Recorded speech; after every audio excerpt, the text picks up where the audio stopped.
आज मैं आपको पढ़ाऊंगा आइसोटॉपिक इफेक्ट। चैप्टर वही है बच्चों, चैप्टर का नाम है हाइड्रोजन, सेम चैप्टर है और जो कल मैंने पढ़ाया था सेम चैप्टर है। इसमें हम पढ़ेंगे आइसोटॉपिक इफेक्ट। क्या है आइसोटॉपिक इफेक्ट, इसके बारे में जानेंगे। तो आइसोटॉपिक इफेक्ट में सबसे पहले हाइड्रोजन के आइसोटॉप्स जानो आप कि हाइड्रोजन के आइसोटॉप्स क्या क्या होते हैं। भैया हाइड्रोजन आइसोटॉप्स को आप लोग लो कि हाइड्रोजन आइसोटॉप्स कौन कौन से हैं। एक हाइड्रोजन आइसोटॉप प्रोटियम है भाई, प्रोटियम इसे आप ऑर्डिनरी हाइड्रोजन भी कह देते हो। आप इसे सिंपल और ऑर्डिनरी हाइड्रोजन भी बहुत बार कहते हो। और ये जो है ये होता है, एक प्रोटॉन है यहाँ पर और एक इलेक्ट्रॉन है, ये आपके पास ऑर्डिनरी हाइड्रोजन है। इसे आप या तो 1H1 कहते हो या फिर इसे 1P1 भी कह देते हो। इसमें खास बात है कि इसमें कोई इलेक्ट्रॉन नहीं है, 1 इलेक्ट्रॉन है, 1 प्रोटॉन है और 0 न्यूट्रॉन है।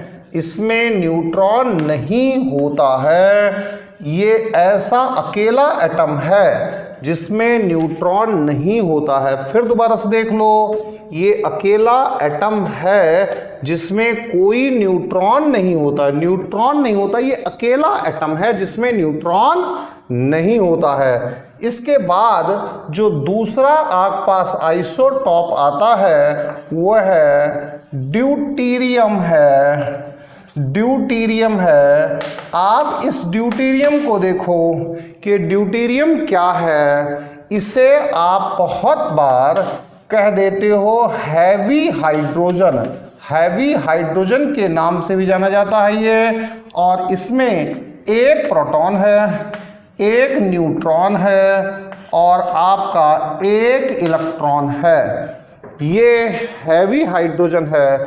इसे आप 1H2 या फिर 1D2 से भी रिप्रेजेंट करते हैं, 1D2।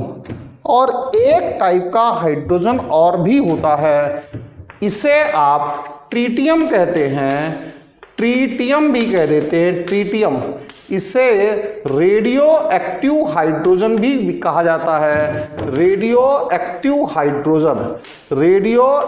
हाइड्रोजन भी इसको कह देते हैं।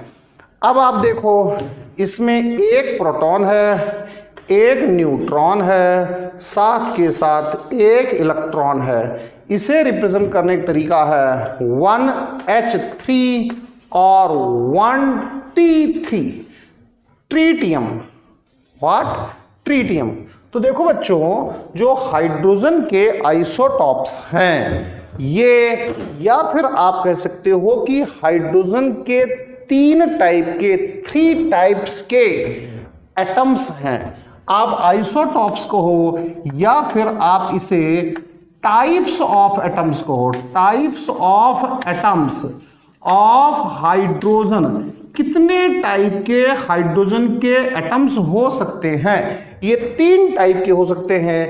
एक टाइप में केवल और केवल प्रोटॉन है, एक टाइप में प्रोटॉन के साथ न्यूट्रॉन भी है और एक टाइप में यहां पर प्रोटॉन और साथ में 2 न्यूट्रॉन्स हैं, 2 न्यूट्रॉन्स इसमें हैं, इसीलिए ये T3 है, T3। अब इसमें और इसमें प्रोटियम, ड्यूटेरियम और ट्रीटियम या ट्राइटियम, इसमें डिफरेंस क्या है? अगर आप यहां से यहां तक इसमें डिफरेंस देखें तो डिफरेंस किसका है? मास का डिफरेंस है। ये डिफर कैसे होते हैं? मास इनका अलग है। तो ये इन्हें डिस्टिंग्विश कैसे किया जाएगा? किस वजह से सबसे पहले डिस्टिंग्विश किया जाए? मास। तो इनका डिफरेंट मास है, डिफरेंट मास है। भैया देखो प्रोटॉन उतना ही है, यहां पर भी इलेक्ट्रॉन उतना ही है, न्यूट्रॉन चेंज हो रहे हैं, इसका मतलब मास का डिफरेंस है। तो आइसोटॉपिक इफेक्ट में सबसे पहली बात क्या है? अगर इनकी प्रॉपर्टीज अलग हैं, किसकी वजह से? मास के डिफरेंट होने की वजह से, तो इसको हम कहेंगे आइसोटॉपिक इफेक्ट। तो क्या है? Different properties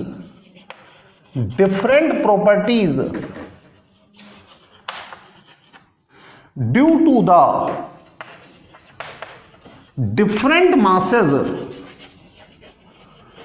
different masses of isotopes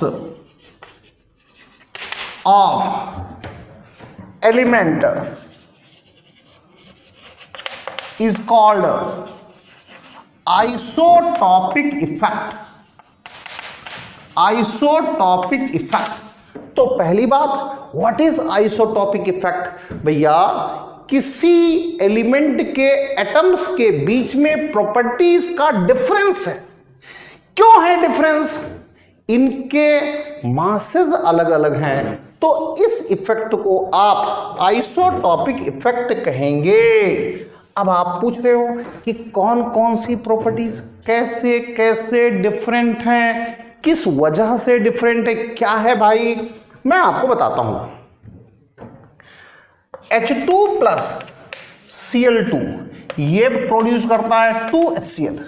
अगर इसका रेट R1 है, इसका रेट मान लो R है, आप देखो 13R आएगा। 13R क्या, कब, कैसे? आप देखो D2 प्लस Cl2 ये 2DCl, अगर इसका रेट R है तो हाइड्रोजन के साथ रेट 13R आएगा। अगर ड्यूटेरियम का क्लोरीन से रिएक्शन का रेट R है तो हाइड्रोजन का, ऑर्डिनरी हाइड्रोजन का क्लोरीन से रिएक्शन का रेट 13R आ जाएगा। इनके रिएक्शन रेट में डिफरेंस आ गया, ये पहली प्रॉपर्टी डिफरेंस है। इनके रिएक्शन रेट में डिफरेंस है। आप देख लो ना, 13 का डिफरेंस है, 13 का, 13 टाइम्स मोर है, 13 टाइम्स फास्ट है। यानी हाइड्रोजन, ऑर्डिनरी हाइड्रोजन की रिएक्शन ड्यूटेरियम के कंपैरिजन में 13 टाइम्स फास्ट है। क्यों फास्ट है भाई? क्योंकि इसका मास ज्यादा है, इसका मास कम है, मास की वजह से रिएक्शन रेट में डिफरेंस आया। इसी को हम कहेंगे आइसोटॉपिक इफेक्ट। मास की वजह से रिएक्शन रेट में डिफरेंस आया, इसको हम कहेंगे आइसोटॉपिक इफेक्ट। अब देखो तीसरी बात, अगर हम बॉइलिंग पॉइंट की बात करें, अगर हम बॉइलिंग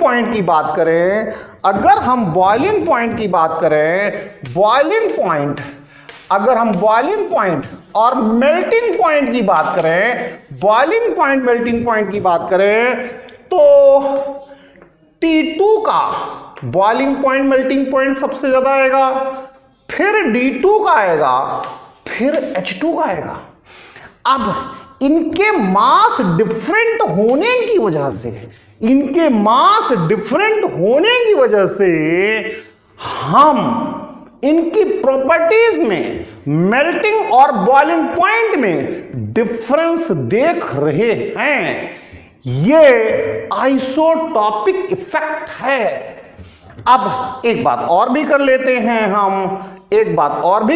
हैं, अगर किसी सरफेस पर, कोई भी सरफेस हो, किसी सरफेस पर एडजॉर्प्शन देखते हैं तो हाइड्रोजन का एडजॉर्प्शन फास्ट होता है, तो रेट ऑफ एडजॉर्प्शन